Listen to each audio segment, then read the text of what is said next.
I go there. I'm waiting. Finally, around like 5:45, the security guard comes to the door, right? Because we're outside of the mall. He comes to the door. He unlocks the front lock. And then he's like, stop pushing. Wait. He bends over to unlock the bottom lock of the door because it's the mall door.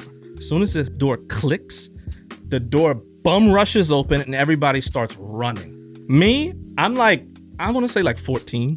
I'm just running with them. I don't know where we're going. I don't know where the store is, but I'm running with them. Yeah. Finally, we get to Foot Action. Foot Action is right across from Footlocker.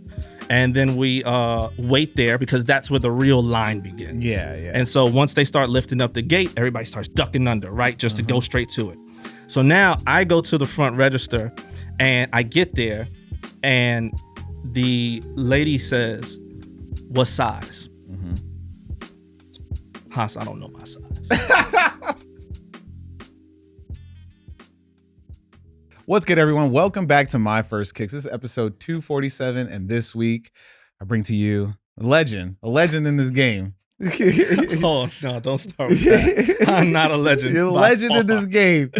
Long time. Actually, I don't know if you remember this, but we first met on Clubhouse. I think so. Yeah, I think I definitely remember that. Yeah. But I also, what do I call you? Is it Jae Yannick? Jae Yannick. Jae Yannick. Yeah. Because you gave me a different name on your phone. Yeah, I have like 18 names. Like, people know me for my government name, but I go by Jae Yannick. But in the industry and in the business, I'm Jay Johnson. Okay. So Jay Johnson is my last name, so I'm Jay Johnson. But everybody knows me like content creating and doing the thing with sneakers for a long time. It's Jae Yannick. Yeah. Where does that name come from? Jae Yannick. So my real name is Justin. I just put it out there. Yeah. A lot of people already know that. But you're about to have mad LinkedIn. Right. LinkedIn. It's like, hey, man. No, I'm actually Jay on LinkedIn too. Okay. Yeah. Well, my real name is Justin. And a long time ago, I came up with this name because, I have a sister. I'm not that close to my sister, but I felt like I wanted to bring her close to me in a way with my name. So I started saying Jae, and it was for Justin and Erin. My sister's name is Erin. So Jae was Jay. And then Yannick is my middle name. Okay. And my grandmother gave me that name. My grandmother named me after Yannick Noah, the tennis player. Oh. And in French, it means grace of God. And so once I learned that, I was like, oh, yeah, that's definitely something I'm going to go. Like, so now this is my rap name. This is it. It's Jae Yannick. Everybody knows me as Jae Yannick. A lot of people pronounce it wrong, but I don't correct them. I just be like, whatever. They be like, Yannick. My bad. Yeah, I'm a Yannick guy. I saw I read it. I was like, yeah, Yannick. But for people who aren't familiar with you, just introduce yourself real quick. Well, I'm Jae Yannick, sneaker enthusiast, hip hop connoisseur. Yes, sir. Translator of culture.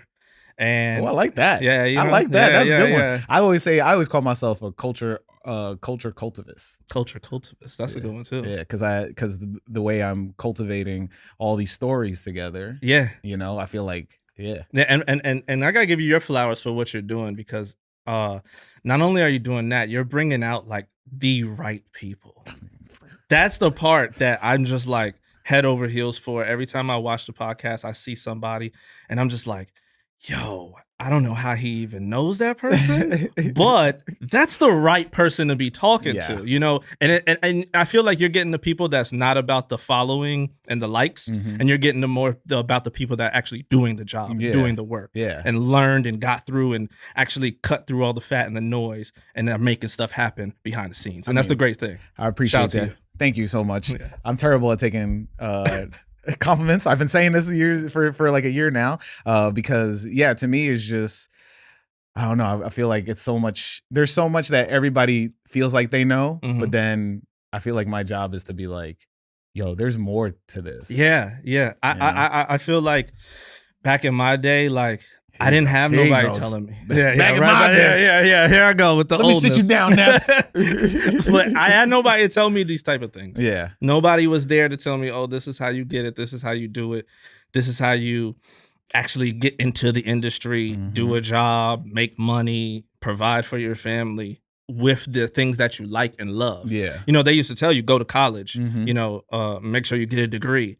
But after that, all right, how do I get to do what I want to do? Right. You know what I mean? How do I not end up working somewhere where I'm just like, I'm not happy to wake up every morning to go there. Yeah. I want to wake up every morning thrilled to do my job.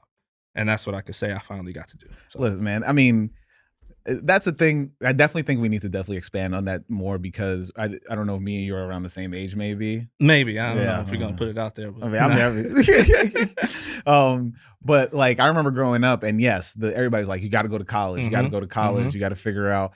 And I think we are growing. We grew up in the era of like, anything's possible. Yeah. Right. Yeah. Like, pursue that degree as everything's possible as long as you pursue that degree. And now we're in this era where these kids are like, I can just go on the internet and become a famous or whatever now. Yeah. People are YouTubing, TikToking, streaming, all kind of stuff. Just cutting through it all, getting straight to the front of the line just by being a face. Yeah. You know what I mean? And I mean, it's cool, but not everybody can go. Like, you know, like I think that like when we were growing up, it was very like pick something that you want to do and then try to experience it. Like get to at least experience it. Yeah. Right. Cause like I remember I wanted to become a video game designer. I was a big Kojima guy. Oh, word? And so I was like, I'm gonna design games, whatever. I decided to, cause you have to go to school for computer science for that, right? And I'm terrible with math. I sat down in that class. I was like, all right, I got to switch majors. I was done because I was terrible at math. And then it was like, you have to take like one of the most crazy mathematics. And I was still in remedial math. And I was like, nah, I can't do this. And so, you know, you got to make that pivot. But like, I don't know if we see that currently with the people after us, where it's like, they're out of the millennial age. I don't know if you're a millennial. Yeah, I'm a millennial. But yes, the generation after that, Gen Z. I'm not Gen Z at all. But it's like there's no real way to pivot because I think like what a lot of people are doing is it's like they're either like they're gonna become a streamer or something like that, or like an internet personality, or like do content or whatever in some sort of fashion, or they're like we're gonna pick a trade. Like we're missing the in between. Where's the doctors? Where's the lawyers? Where's the people that are, you know, like when I went to a BFF, you know, I did get to talk to some kids that were like pursuing the pencil program. But the whole time I'm thinking pencil was a school that was like, you know, you get all of it. And I'm like, no, it's a program. I learned about it after. And I was like, yo, there's so much untapped like ground in order to get into footwear or in order to work within the industry. Yeah. So a lot of people always hit me, you know, trying to figure out like, well, how'd you start? How'd you get into it? How did you get to where you are now? And I always tell them, you have to find something that you, like I said, just love, live and breathe. And you don't think about it. Like you don't, like I say this, if I wasn't doing footwear as a job, I would still be doing footwear. You know, even when I was back in the day, I didn't have a job. I didn't know anything about footwear, but I still would know every drop, know everything about the culture, what's happening, who just got signed where, every single thing. And that's what's like, okay, that's when that light bulb hits like, oh, that needs to be your job. Because you're going to know about this and you're going to do this no matter what. I heard Cameron say, yo, me and Mace talked about sports on the phone for hours anyway. We might as well do a podcast about it.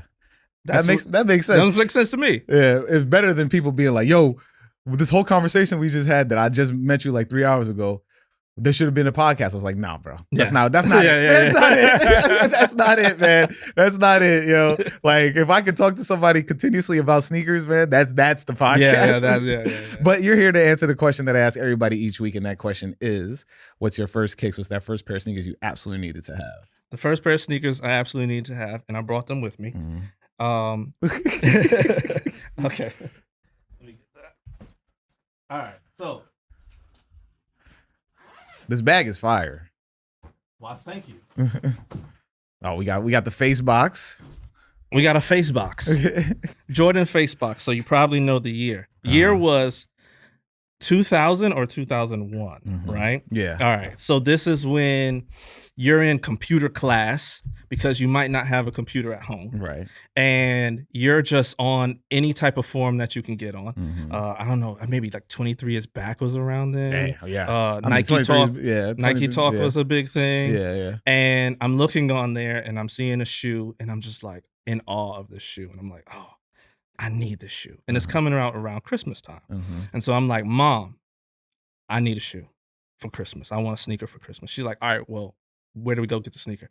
The sneaker is dropping on this day. Yeah. And we have to go there at 4 a.m.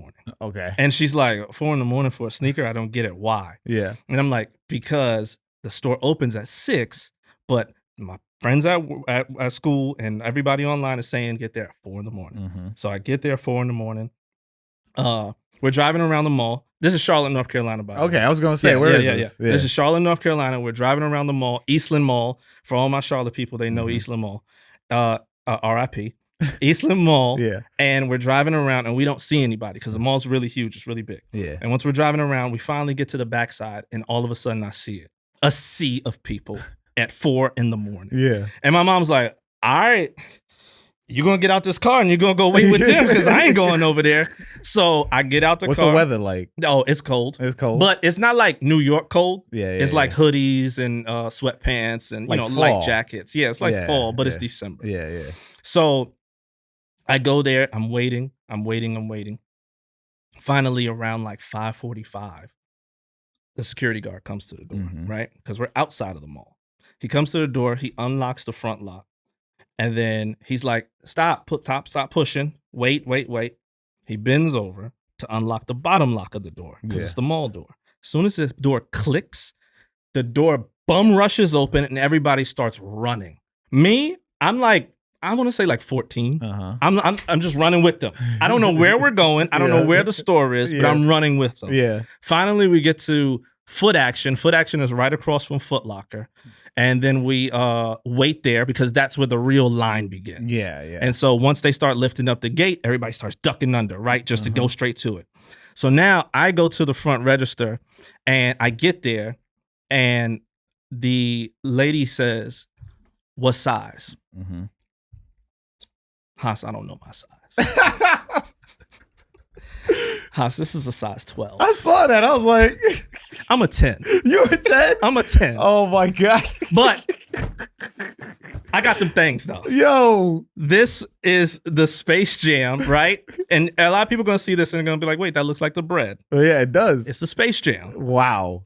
Space Jam 11, size 12. Yeah. Finally, my mom comes in the store because she has to pay for it. I don't have no money. Yeah. So when she comes in the store, she's like, where's the shoes? You got the shoes? And I'm like, yeah, she got them over there.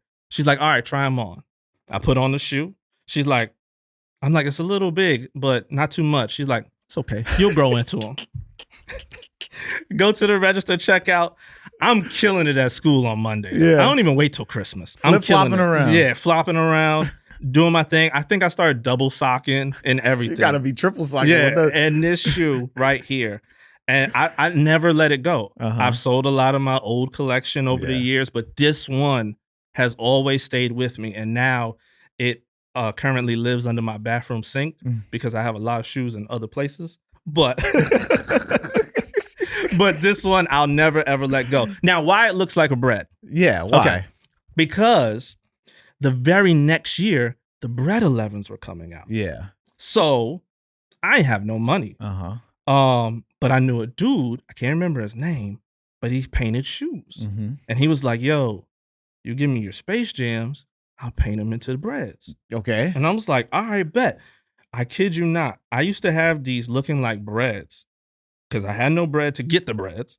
And I used to walk around and people used to stop me all the time. Yo, you got the breads early. You got the breads early. It was crazy. But that's why this Space Jam looks like a bread. I mean, this is like not you pulling the okie doke. The okie doke. The okie doke. I'm telling you, the okie doke. But yeah, this is the one that really started it for me as a collector. You flip flopping in okie dokes. One, it don't fit. Two is not the shoe. Yeah. With Gerbeau jeans on size 40s or iceberg double XLs. Probably. Oh man, double XL. Yeah, that was that. That's time. crazy. Yeah, because I mean, earlier you're talking about being into hip hop. So like, when did hip hop and sneaker culture kind of collide for you? Oh, very, very, very, very early. Put them right there. These need to be on display. No. Put the box and the shoes. These need to be displayed. Very, very, very, very early. I was somebody that. I hope you've been enjoying this week's episode with Jae Yannick. And if you really have been enjoying it, please don't forget to like, subscribe, and leave a comment. If you agree with something, don't agree with something, or you thought it was a cool thing that you just heard on the episode, please leave a comment. It goes a long way. And if you're watching this on YouTube, hit that hype button. I only get 7 days to hopefully get this into the algorithm and push it to other people who have never seen this podcast. And if you are listening to this, please, please, please, please rate this show 5 stars and leave a review on Apple or Spotify. You can also leave comments on Spotify. All this stuff, as long as you interact with anything, goes a long way. And if you want to go the extra mile, I have a $5 tier on Patreon right now. Deleted the $3 tier, but you can sign up for the Patreon, patreon.com/myfirstkicks. Goes a long way, goes straight right back into the podcast to help build it and help push this to be as cool and dope as possible that we all can make it. So let's jump back into the episode. I think I like to say I was born into this. Yeah. I got pictures of me running around the house in Jordan 3s, flying kites in Jordan 8s, but always hip hop was around. So a little bit about me. I'm from Brooklyn, New York. Yeah. But we moved to Charlotte, North Carolina when I was very young. But I was around in Brooklyn, New York when it was the 90s. When I'm from East Flatbush. I'm from Newkirk. Okay. And I was around when Shabba Ranks was the man. You know what I mean? Yeah, I'm talking about Tupac was getting it. Biggie was everywhere. Yeah. Hip hop was really hip hop.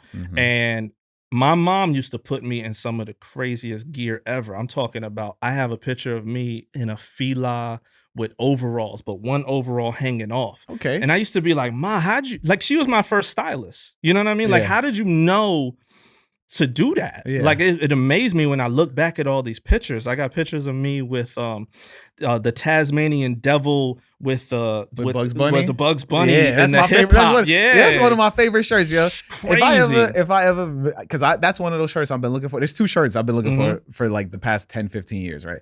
It's that shirt, Bugs Bunny and Taz dripped out. Yeah. Like baggy pants, all that. And then the lyrics to go A Life shirt. Oh, lyrics to go A Life shirt. Yeah, that's a good shirt. I need that shirt so bad. Yeah. But like, that's crazy. You're bringing me back. Yeah. and it's just always been there. Like, hip hop has always been a part of my life. I remember riding down south to go see my grandma because she lived in Fayetteville, North Carolina. And we would just listen to CDs over and over again. Life After Death, one of my favorite CDs ever. Tupac, All Eyes on Me, one of my favorite CDs ever. Nas, It Was Written, to Illmatic, all these albums, and so I got a lot of influence from that. Yeah. So, growing up in North Carolina, after going to high school there, I always was like, I want to know where I'm from. So my father, he's from Brooklyn, New York, and I used to come back up here to Brooklyn and go to Fulton Street. I used to go, shoot, we just rode by. I used to go to Marcy to go see what was going on. Like, I heard about it in the songs. I'm just rolling around Marcy. You are brave. Super brave. Super. Looking back on it, nuts, bugging out. But I really wanted to understand what I was listening to. Yeah. What was this drawing me in and giving me this bulk of energy within me. You know what I mean? So going to Fulton Street was where it was like the mecca of sneakers for me. That's where I mean, if you're not familiar with Fulton Street, if you're not from New York, because it's not the same. Like, no, not at all. But back then, you'd go to the jewelry stores and they'd have all the Jordans in the bag before, like 2-3 weeks before they even come out. Yeah. And they were real. That's not. Oh yeah, they're real. They're definitely real. They're definitely real. The only time they got me, well, it wasn't fake, but the Olive 9, they spray painted it black because the Olive 9s wouldn't sell. Yeah, so yeah. they call them the black on black 9s, and I bought them. That's not, but yes, but I thought even Footlockers were doing that too. Footlocker was doing that too? I heard. Oh, word? Oh, I didn't know about that. Yeah. Oh, crazy. Crazy. I heard it. I think I heard it on like either like Joe LaPuma or something like said that, and that, or somebody, I was hearing somebody saying that like the Olive sat so much in the stores that like Footlocker was just like, yo, like the managers at Footlocker were just like, yo, just paint them black and we can sell them black on black. Damn, that's crazy. That's so I think crazy. they took that. They probably took that from the streets, man. Because like, and they were so smart. Like back in the day, we used to go in the store. We used to be like, "Yo, let me get the military 4s, right?" And they would be like, $300, and I'm like, I'm not paying $300 for military 4s. And I walk down the block, and the guy he tell me $250, right? And this is the days of cash, so you're paying with cash. But one time, I had a card, and I paid with card. And kid you not, the LLC or the statement was the same store that I just came from. So they were just all the inventory that they had was just split up between stores on the block, and they were just breaking it up and selling it from one to another. So if you half a brick, like if you wanted a size 10 and they didn't have it there, they'd be like, "Give me 2 seconds. He coming." He coming from down the block. He coming. Just wait. He coming. But that's what really got me going was those times. It was about the hunt. Yeah. The hunt was very satisfying. It really made me feel like, I was really part of something. Looking at it on Nike Talk, on different forums. Yeah. Saving it as your background. I remember then Flight Club came around and just scrolling through, like, oh, I'll never get this shoe. Exactly. Nah, the worst is because like I don't know if you moved back up here when it was here, or like did you ever visit? Oh yeah. I would visit. Yeah. The worst is walking in there. Oh, you're just there holding the shoe like, yeah, I'm never gonna be able to. This is as close as I'm getting. This is it. Undefeated 4 was definitely one of those. Oh yeah, for a long time. For me, Floms. I was just like, I'd be like, yo, can I see the Floms? And they have it all the way up there. They're like, are you gonna buy them? No. Can I hold them? Like, yeah, that shit was ridiculous, man. Yeah. Like, so, during that time, like, were you just like taking odd jobs, or were you like, where does your work journey start? Because I feel like you are. It sounds like you were hustling from the jump. Yeah. I used to sell DVDs out of my man's beauty supply store. Damn, okay. You were that guy. Yeah, I was that guy. yeah. Because I've always been keen to technology. Yeah. So I always used to like be on the computer a lot, and I learned how to burn DVDs, and I was like, yo, I can do this. So I used to set up a little portable DVD player right there. I'd be like, look, miss, it's good quality, $10. It's not the bootleg. Look, and she'd be like, all right. And I used to hustle that. I worked at Footlocker. Yeah. I worked at Footlocker in that same mall that I got that shoe from. Okay. I worked at Footlocker. I worked at Finish Line. Finish Line was one of my first jobs ever. Okay. Yeah, Finish Line. And then there was a shoe store called Rack Room Shoes. That was my first job ever. It was Rack Room Shoes. It was like a DSW nowadays. Yeah. And then after that, I think I worked at one more store, but I can't remember. But getting up to New York was always my dream. I was like, something about New York always brought me back.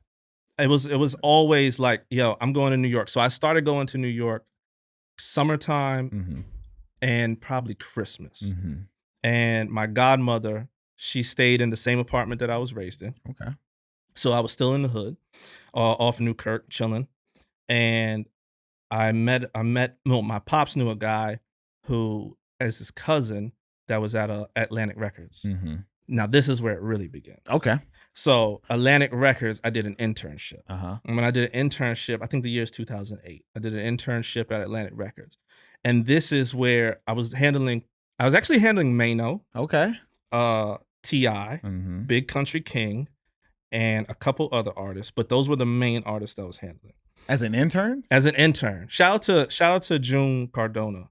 I worked with him on a lot of things, and he would just take me around all the places. That's right? crazy. Yeah. And so he would like take me to clubs, take me to meet DJs, radio promo, all that stuff. And I was just soaking it in like a sponge, but still loving sneakers because June is a big sneakerhead too. So we would always talk about sneakers, and that's how we hit it off. But this is where I'm really starting to learn what New York is about. This is the hustle, shaking hands, talking to people. Yeah. Like sometimes we get sneakers and, go deliver it to this guy and do that. Oh, You know what I mean? wow, Like, yeah. like that was the real deal. Yeah. So that was the You got to see really started. how entrenched sneakers and hip hop was at like a first level. First-hand level. Yeah. Yeah. That's Because crazy. everybody loves sneakers. Yeah. And I'm talking about, sometimes people are like, oh, I only like Jordans. Or I only like Pippins. Nah, this is where I got to see people that were like, I want the Diodoras. Yeah. I want the Scottie Pippen from this year and all that type of stuff. I'm like, oh snap! You don't just want the surface level stuff. Right. You're going for the B-sides. You know what I mean? Yeah. So that's when I really learned it for sure. And then like so. That's one is crazy that you just like, yo, I was just interning at Atlantic because like, I've never had anybody just sit here and just be like, yeah, I was just interning at Atlantic, like, yeah, I got in there for a hot summer. Yeah. Met everybody. I'm still friends with a bunch of them. Shout out to the 1290 crew till this day. I'm still friends with them. I'll talk to them. Did that like give you a taste of like, oh, now I'm trying to figure out like a career? No, Yeah. sadly, no. Sadly, no. Because I thought I wanted to be a part of the music industry. Okay. I thought, because I loved hip hop so much, this is what I want to be a part of. This is what I want to do. And I remember that guy, he told me, no, you got to go back to school. Okay. You got to go back to school. You got to get your degree. And then we'll think about giving you a job. Where'd you go? I went back to UNC Charlotte, and I think my degree that I was trying to get at the time was like liberal arts. I don't know. I was just going for it. Yeah, I was going for like anything. whatever. Yeah, whatever. Oh, okay. Yeah, like me in school did not get along. Yes. I could be completely honest. We did not get along at all. So then I'm like, I think later on I'm like, yo, forget it. I want to go back to New York. Okay. And I want to stay. Yeah. So I came back to New York. I stayed. I got super duper odd jobs. I used to work at Erasmus Hall off Flatbush, Brooklyn. Never heard. Was that? It's right there's a high school on Flatbush. Oh. Yeah, right there, Church Avenue in Flatbush. He was out of school. Working out of school. That's okay. Yeah. Still loving sneakers. Yeah. Right? But then I like, hey, Mr. Yannick, let me see what you got on today. Yeah, because I would always be scrolling looking at sneakers. Yeah, for sure. And then I lived at that time in Rockaway, Queens, right? You're wild, but yeah. Okay. Yeah. That is a trip. To Brooklyn? That's a trip. Super trip. And now I'm in Rockaway, and I've got like all these OGs, or first or third retros at that time. And I met a guy by the name of Jermaine. Shout out to Jermaine. He worked at Kith, and I was broke. I was super broke. I mean, like, had to like save money from this check to then pay the rent to then have no money. Like, it was super broke. You would beyond check the check. Beyond super duper. Yeah. And he was like, yo, you got all these shoes. Why don't you sell these shoes? I was like, people buying shoes like that right now? Because I really didn't see it. I mean, it was a time when people. 2000. This is probably like 2013. Yeah, around there. You're saying Kith, so I'm thinking like Kith Atrium. Yeah, Kith Atrium. Yeah. And I was like, people really buying shoes like that? He's like, yeah, you can still sell shoes. Yeah. You know what was dropping around the time? Don C2. Okay. The blue one. The blue pair. Yeah. All-Star Weekend was in New York. I remember that. Yeah. And because that was the first shoe I went to get to then sell, to try to get some bread. And then I sold some of my old collection just to try to stay above means. And that's when I started meeting everyone. That was the time where everybody that is a part of this community that I'm day to day with, week to week, happy, elated when I see out at an event, is because I was getting it in the mud with those guys. Yeah. I remember those days very vividly. Just being out there, standing in lines, or you have to name some names. Shout out to J Tips. Shout out J Tips. Shout out J Tips. Shout out to Zane. Shout out Zane. Shout out Sonny. Shout out everybody from the ISO Boom podcast. Yeah. Sonny, Trav, Tony. Really like waiting on lines or going online, trying to figure out how to get it online, getting bots, all kind of stuff, like really just like getting it in. And well, shout out Mikey too, Camp Out. Oh yeah. Because he's gonna get mad if you don't. But then then I met someone, right? And they told me, yo, you love sneakers so much, why don't you work at sneakers? Mm. And I was like, sure, you know how to make it happen? Like, Yeah. how can I just work in sneakers? Yeah. And I was like, so I started doing like content creating. Mm. This is when content creating comes on. Yeah. So here's my thought process now. Okay. If I get a sneaker and I want to sell the sneaker, how about I take a cooler picture than just a picture of the sneaker on the floor to then sell the sneaker?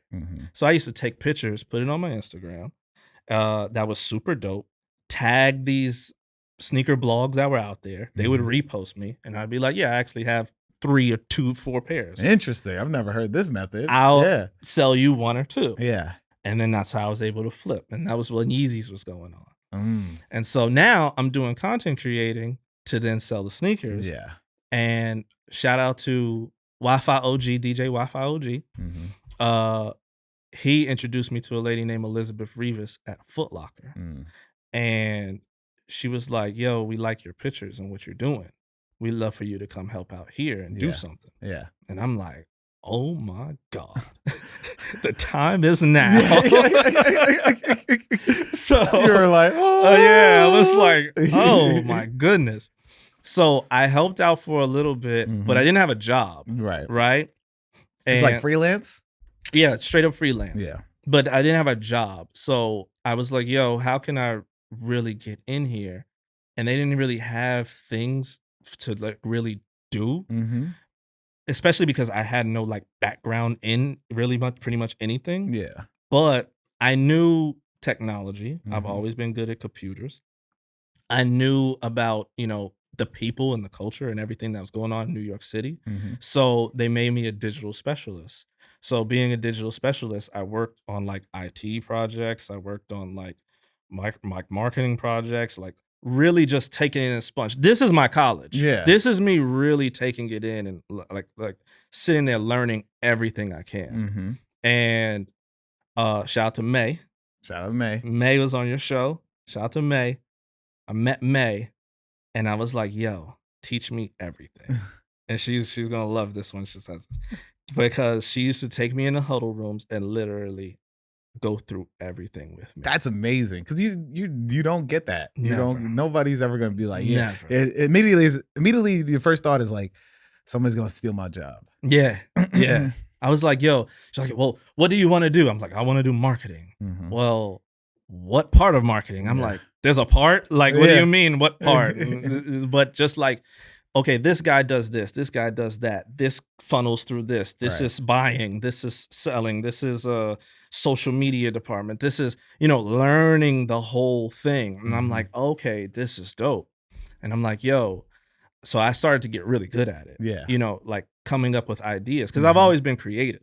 That was never an issue. But what was one of your biggest ideas? At Footlocker? Yeah. Oh, 2020 COVID time when it was working on the project with Love Your Sneakers or I can't remember the name. But when we were just like staying at home, we were taking pictures of how you were using your sneakers like inside the house. And I was like working with them on that. And that was when I was really like, okay, this is how social media is working. Yeah. And I really picked up on social media, but it's always been there because I've already been content creating. And then it's like, okay, that lives on social media. And now this Footlocker stuff is on social media and then learning from other people. And then I met Matt Dickoff. Shout out to Matt Dickoff. He taught me a whole bunch of stuff there too. And then right out of COVID, around 2021, I got my first job as social media manager at Fila. Damn. Yeah. Fila USA. It was that's a big undertaking right there. Yeah. that was really different because now I'm on my own. Yeah. I don't have no help. Yeah.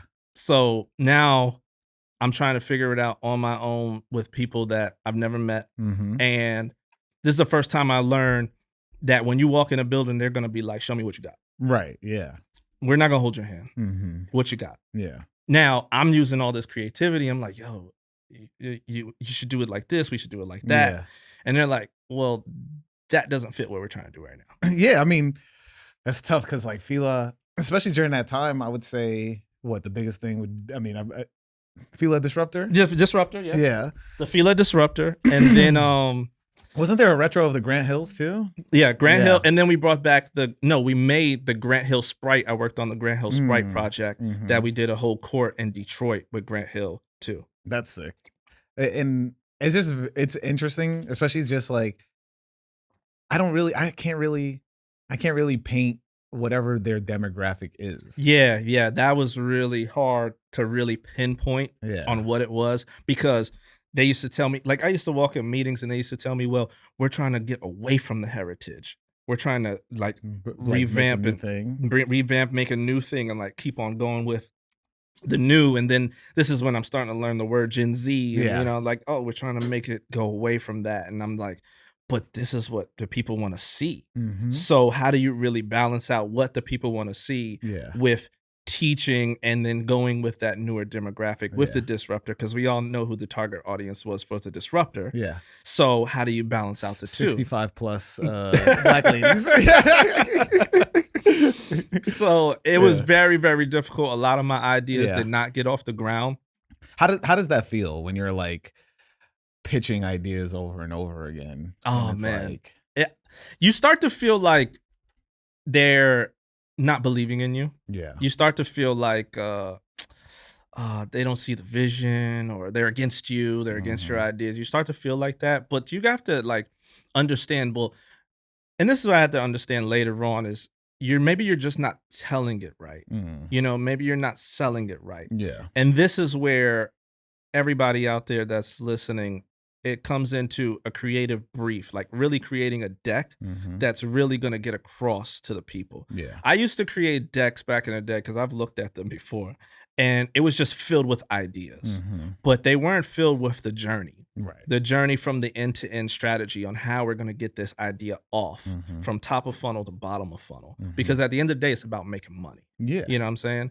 And that's the part that I was missing then. So I had to really understand, like, hey, they really need a strategy in place to make this happen. But Fila started to go down because it wasn't doing good. And if you actually look at Fila.com right now, it's on pause. They're not even, their e-com site is not even up. Damn. They actually got rid of their whole USA department and everything. So I was at the tail end of that. And once I was at the tail end of that, I said to myself, well, I need to go somewhere and get more knowledge, because now it's not about being cool or being in a cool place. It's about getting the knowledge to set you up for success. So I went to an agency. I went to IPG. And when I went to IPG, I worked on, so they told me, right? I kid you not, they told me you're going to work on Jordan brand. Yeah. So I'm like, all right, bet. Yeah, I'm in there. I'm in there. Yeah. I kid you not, I had 2 clients. I worked on the FDA, the Food and Drug Administration. I was like, what is this? Right? I stunk it up. But it was like my master's degree now. Yeah. Footlocker was my college. IPG, that agency, was my master's degree, because now I'm learning full-on strategy, go-to-market strategy, really target audiences, how to really capture them, how to captivate them, and what the sentiment is and what the hook is to really bring them in. So to pause on the journey, I have like 2 questions, but the first one is like, where did you learn to be as curious and to like continue to be like a sponge? Man, I really don't know when that started, but I've always been like that type of person that's like, yo, I see that, but who owns that? How does that work? Like, how does that operate? And that's a thing that a lot of people I learned don't do. 100%. Yeah. They'll know, like, okay, electrolyte water, but it's like, okay, well, somebody owns that, and maybe somebody owns the IP of this and the trademark of that, like the Curry thing we were all looking at right now. Yeah. It's like, okay, as soon as that deal falls apart and it's over, it's like, okay, well, who owns the name for this, and who owns the IP for this, and who owns the trademark for that? And it's like, would you say that's like, were you a liner notes kid? Were you like, I need to study the ins and outs of an album? Probably, I could say it probably started there. Yeah. Really learning who. My bad for psychoanalyzing. Probably saying that then, because I would watch a lot of Smack DVDs, a lot of I think I've watched Backstage like 100 times. Mm-hmm. But and just learning like, who's this guy? Who's that guy? You know, I walk into parties now or events and I'm like, yo, that's so-and-so from this time. Yeah. And they'll be like, who? And I'll go up to them and be like, yo, what's up? I remember one time we were in the street and we saw Rel, the singer. Yeah. And I was like, yo, it's Rel. And everybody's like, who's Rel? And I'm like, he was with Rockefeller. Like, what do you mean who's Rel? You know, but he's just me like, and you gotta hang out one day because right? I'm the same person, bro. Like I'll be like, yo, that's such and such. Like, who is that? Like I'm like, oh, yo, you don't know? And then I run down their whole history. Yeah, man. So like seeing all those people and just learning, then I probably would say that probably where it started. Yeah. And then my other question is like, how important is like networking? Because I feel like, oh man, yeah, oh buddy, I feel like you glossed over the relationships you built in order to get to that point. Yeah, so networking's, and like, how did you learn how to do that? Okay, networking's very, very big. So I learned in at Atlantic Records. That's when it started for me. Learning who the DJs were, where they were, where they spun, the different markets. You know, where they were at. But there was a minute, and I swear to you, there was a minute where I wouldn't go out the house for nothing. I would not go to the party. I would not do anything. And I would be like, yo, why they don't invite me to the party? You know, like, yo, I ain't getting no invite to the party. Why I wasn't invited to the party? Because they don't know you. Yeah. You know, you got to go outside and show your face.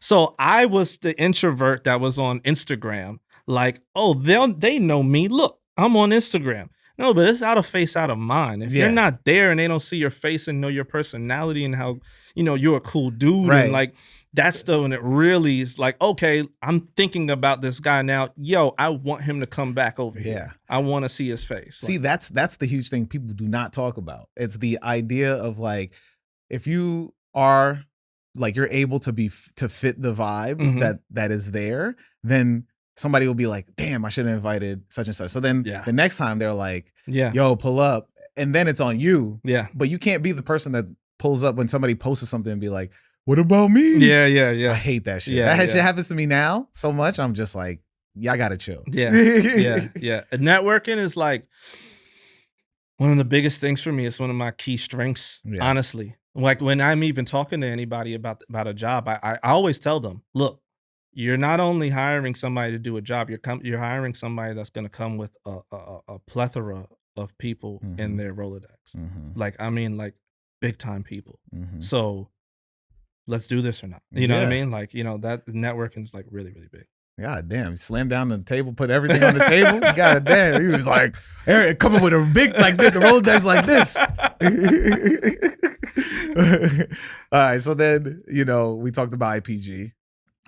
So IPG, I stunk it up again. You stunk it up again. You would call that a misstep? Yeah, I mean, great for me. Yeah, because I learned everything. Yeah, now I'm like really good at what I know how to do. Yeah. However, creativity is still not there.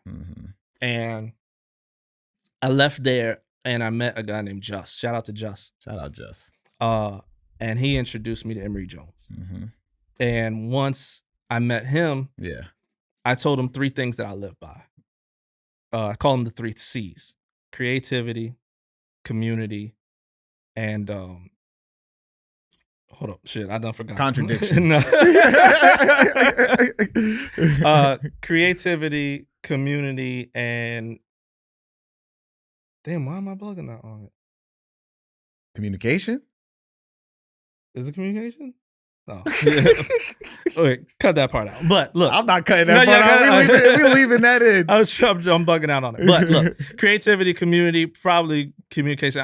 It's going to come to me in a minute. But when I met him, we clicked right away on that. We clicked right away on that, and he was like, "Yo, I want you to come in Paper Planes, and I want you to at Rock Nation, and I want you to you know, really run the brand, really get it going on the marketing side. Yeah, you know, like make it." You know, what all the creativity that you're talking about, you know, everything that you're spilling, I want you to go ahead, treat it like a canvas and paint a picture. Yeah. And I was like, all right, bet. Sounds like a big job. That sounds Crazy. Yeah. But I'm like, all right, bet, let's run it. So I go there, and at first I'm like, I'm in a new place, I'm in a new home, I'm tippy-toeing, I'm like making sure that, I'm not stepping over anybody or whatever. And then I remember, I think it maybe been like 4 months went past, and I think he called me and he was like, yo, you being nice, go crazy. Yeah. This is an Emery line. Use your superpower. I'm like, I bet. First person I call, you had him on your show, Zane. Yeah. You ready? He's like, yeah, I'm ready. Oh, Let's go. Yeah. Bet. We're going to run these Yankee hats. Boom. Puerto Rican Day Parade comes out. Boom. We got our first line ever at the store. I'm like, oh, that's the type of energy I like. Yeah. I feel this right here. Yeah. This is what it's really about. How can I make this happen again? So now I'm like, okay, let's go bigger. Rock Marciano, what's up? Rock Marciano puts out his show, lines it up with 420, works on this, his show at SOBs. How can we line that up? Drive the traffic to the store. So now it's about me using my brain of strategy and putting it with that creativity and that community to bring it all together. Yeah. You know what I'm saying? And that's when I really started to shine. That's when I really started to make stuff happen. But I found very quickly that I was a big fan of the art of the deal. Yeah. And I was like, okay, I really love marketing, but I really love putting it together too. How I can really say, oh, well, this guy's coming out with an album and they're probably going to be here. Let's put a t-shirt with this around this time and structure it this way that we could sell it at the store and then have people come to the store for a meet and greet, and then we can do it like that. Yeah. And I really fell in love with that. Yeah. Like firsthand. I mean, look, nobody understands that. Like everybody goes to the event, but nobody understands the putting it together part. And like me as a person that has put together a show and putting on a show, this is going to come out after my live show at West NYC, but like putting that stuff together, I stress on that. Yeah. I don't find it fun. You find it fun?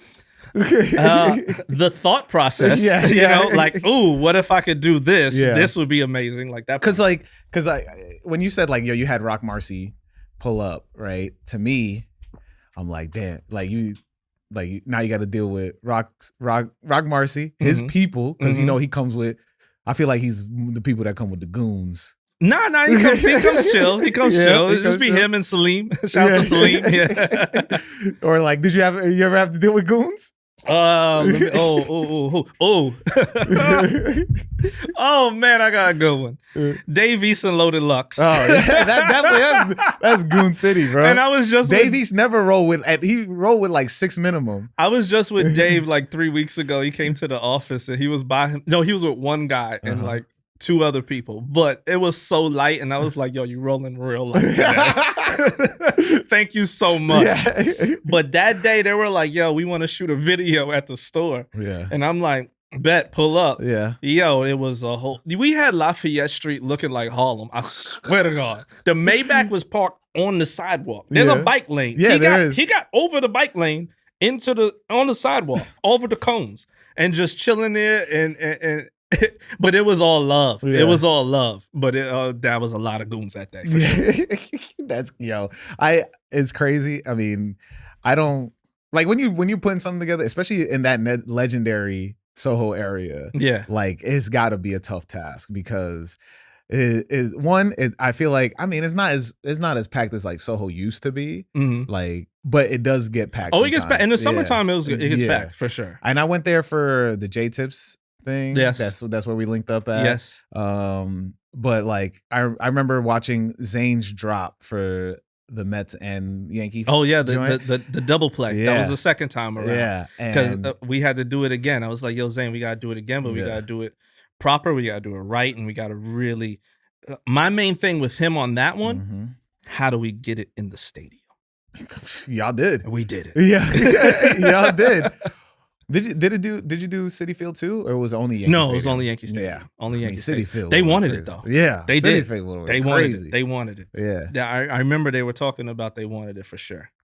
I mean, look, you've been able to like cross that, and so it's been like hearing your journey is interesting because like you got to think about it, bro. You started at Atlantic Records and you ended up like working at Paper Planes with like people. Yeah. That is funny. So I met a guy, right? Yeah. And I always tell everybody this. I met a guy, Deshaun. Shout out to Deshaun. And he taught me about the universe. Mm-hmm. He taught me like about how it's all aligned. Yeah. Everything's written. You have to listen. Mm-hmm. You have to see the signs. And once he said that, and I started opening my mind and like really listening and seeing the signs and seeing what's happening, and you know, I started to really see it. Like, oh, okay, this is not all a coincidence. This is all like on purpose. Mm-hmm. The shoes were there the whole time. Yeah. You know, I was wearing Jordan 3s in Pampers. Mm-hmm. You know what I mean? I was a big fan of sneakers and I was a big fan of hip hop. Yeah. I was a big fan of streetwear, Mm-hmm. the early streetwear, Tommy Hilfiger, Nautica, Fubu. I think I had every rapper's clothing from Rockaware to Snoop Dogg to Vocal Mm-hmm. that has ever existed that I wore. I either bought it at the mall or bought it at Marshall's. Yeah. But I still bought it. Yeah. You know what I mean? Source magazine, XXL magazine. So when I was trying to figure it all out, it was right there in front of me the whole time. Yeah. All I had to do was just put it together and go for it. And then that's when it started to click. That's when the door started to open. Yeah. Because they were just waiting on me to reach my hand out. Yeah. You know, the universe is all about a handshake with God. You have to reach your hand out to get that handshake, you know? So if you're not, like I said, like get up and get out there. Yeah. Because once you do that, you never know what's going to come. You know? Listen, man. I mean, you said earlier in the beginning, like you don't know how I've been able to, like people will be like, how you been able to get these people?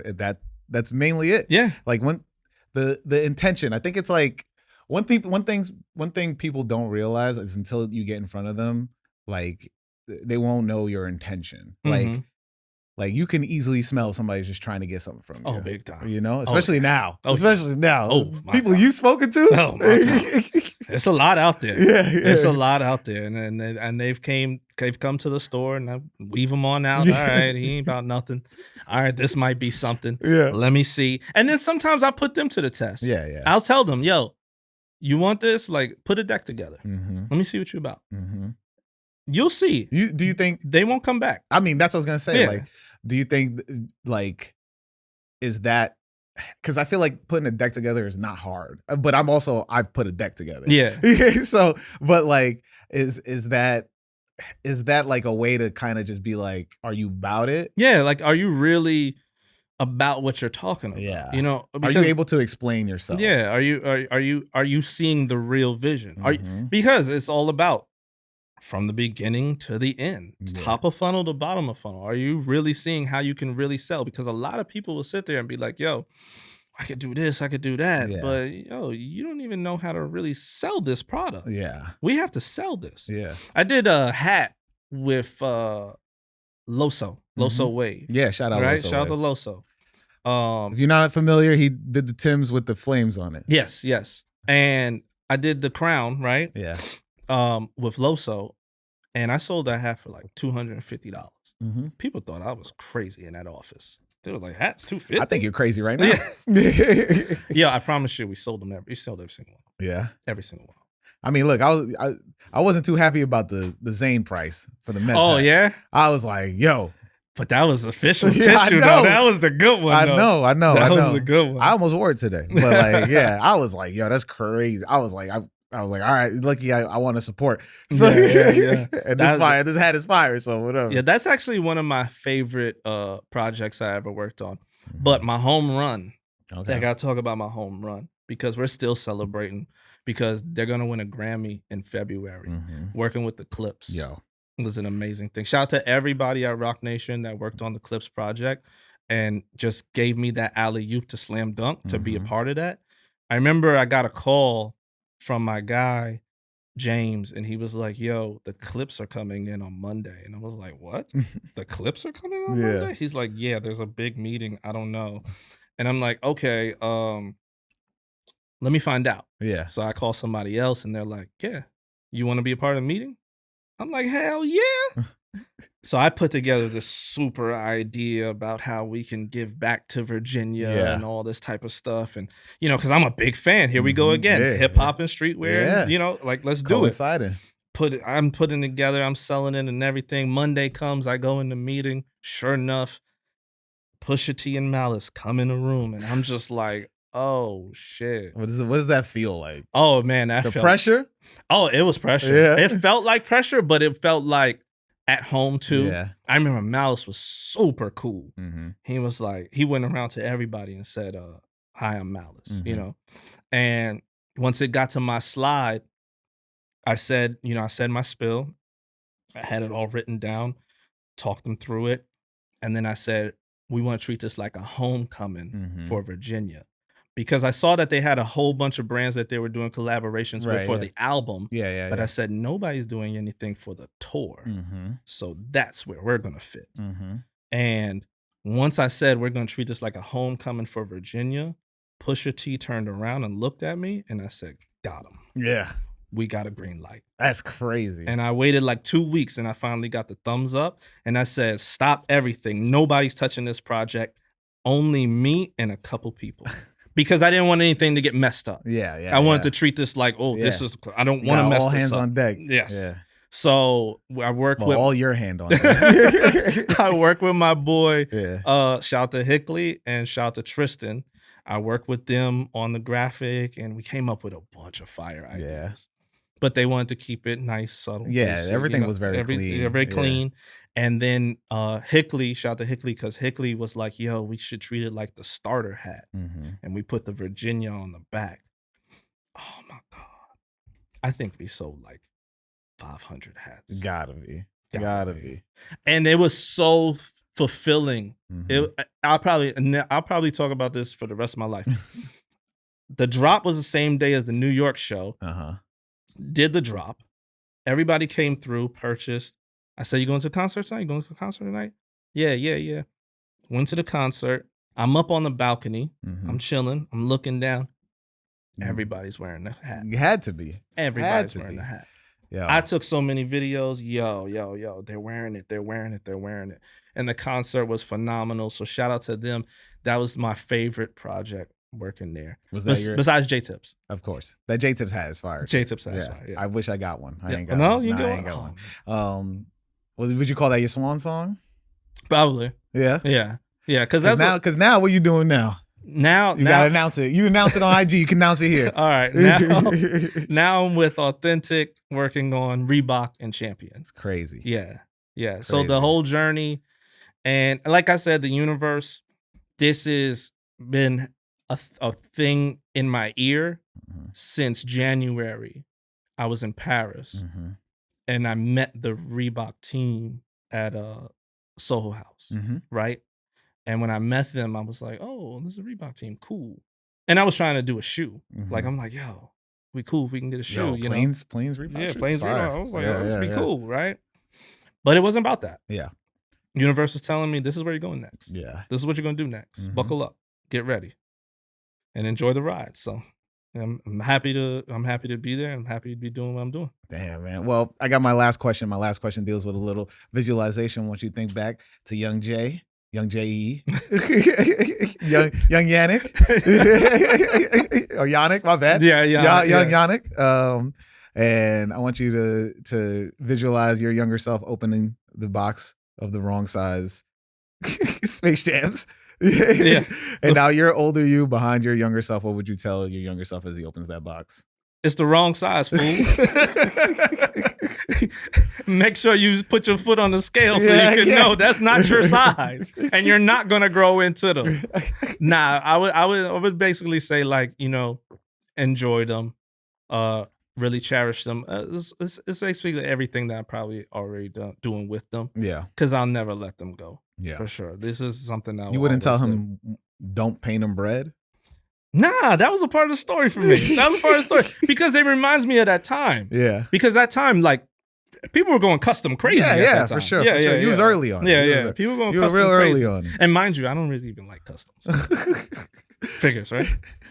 All right. Let everybody know where to find you, man. You can follow me and find me, Jae Yannick, on everything. JaeYannick. on everything.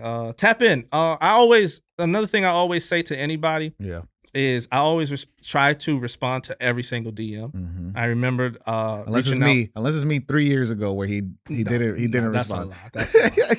But I remember like reaching out to people and like they wouldn't respond. And then I'd be like, oh no, I gotta respond to people, and I gotta really like help the people and show them the way. And I had a conversation the other day, and I told them, I was like, yo, I feel alone, but I feel like I'm doing something with a purpose. And they were like, yeah, you're gonna leave that door open for the next one. And I said, yeah, that's it. Why would you feel alone?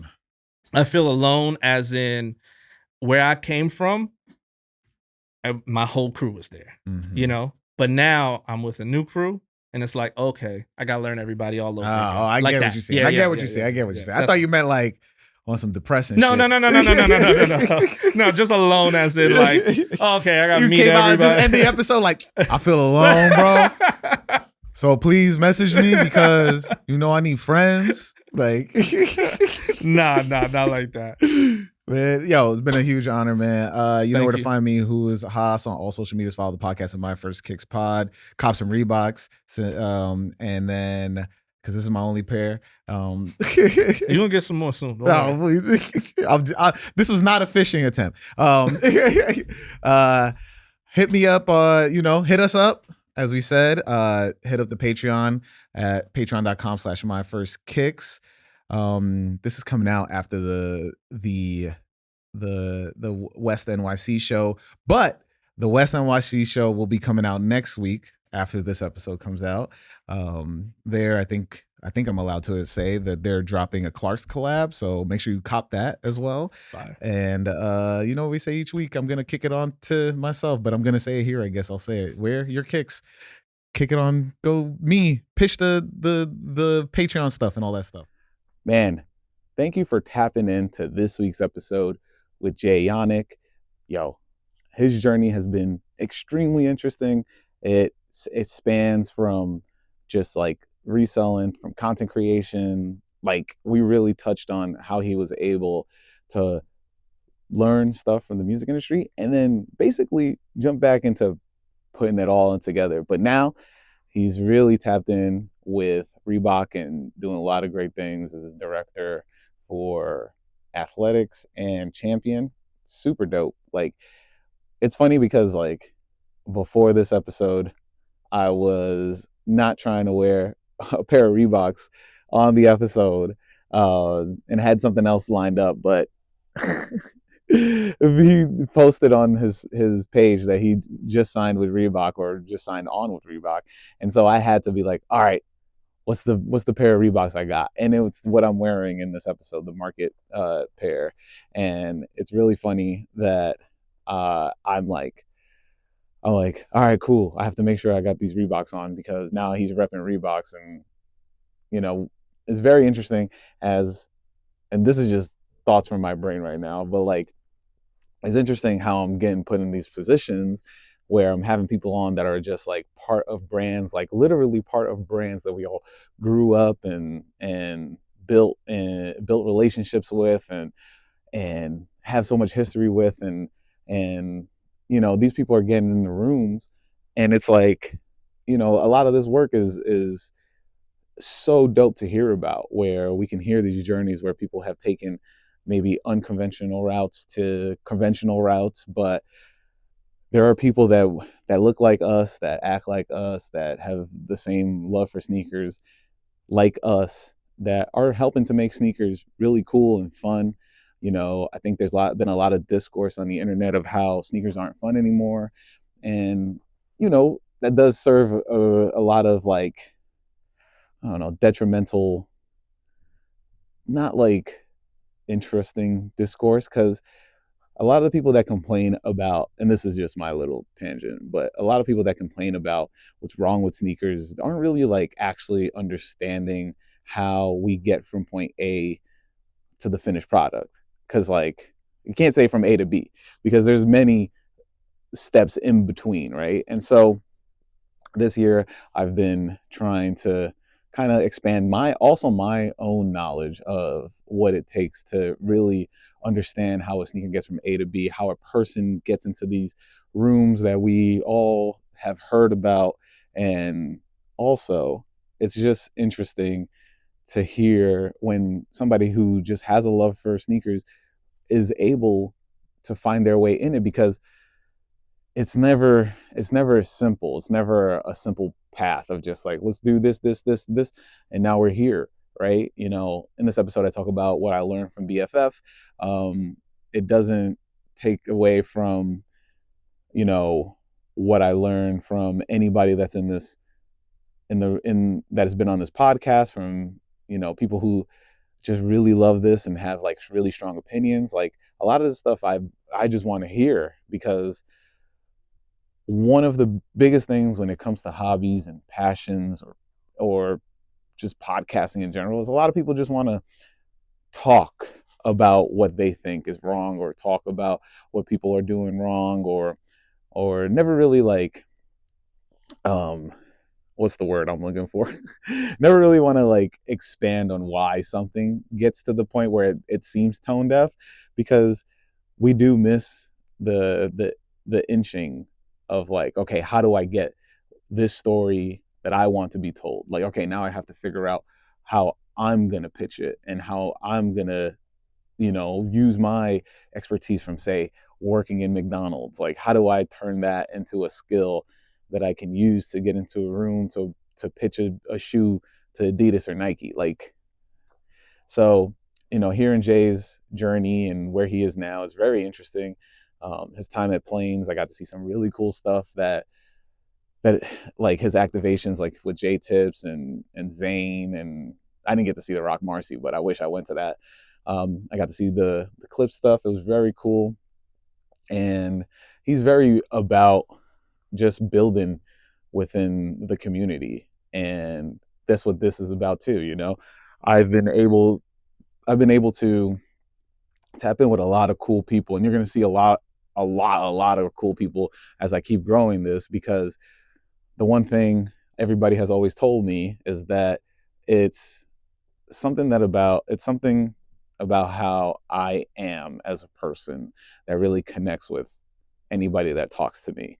And I take that with, you know, such high honor, because, you know, I think everybody who's traveling or, you know, maneuvering within these spaces of like content creation, being a creative, all these things, it's never like, everybody thinks everything's transactional, and I'm the person that if you meet me, it's never transactional. I always feel more in the option of like, well, not the option, in a sense, I feel like we're doing services for each other, where you're bestowing knowledge towards me and we're having a good conversation. I think it's two-way street in that way. I'm not looking for anything besides just like an hour of your time. And if you've been listening to this for a little bit over an hour, I really appreciate you for tapping in with me. As you can see, the background's different. I'm not in the crib.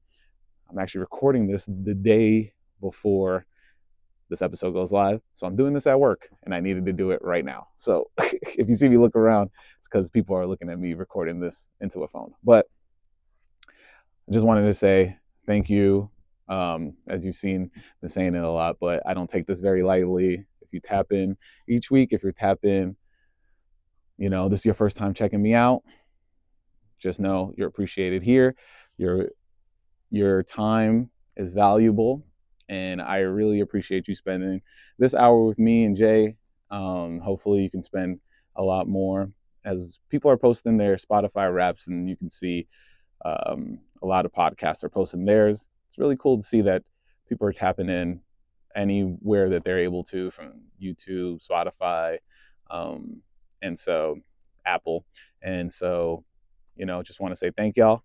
And of course, got to do Patreon shout outs. So Patreon shout outs, if you want to join the Patreon, all you have to do is sign up for the Patreon, patreon.com/myfirstkicks. And let's start off with the names. We got Ross Adams. We got Adam Newstetter. We got Jesse G. We got Adam Butler. We got Derek Lipkin, Fresh Poetic, my bad. We've got, oh, damn, hold on. Oh, wait, I got it. We got Samia, new subscriber, Samia. We got Jordan Kaiser, new subscriber as well. Shout out to the shooter. Trust the shooter, as always. If you've seen, he shot all, like, I posted a couple of pictures from him shooting the West NYC live show. So shout out to him. And then we got Derek Hawkins.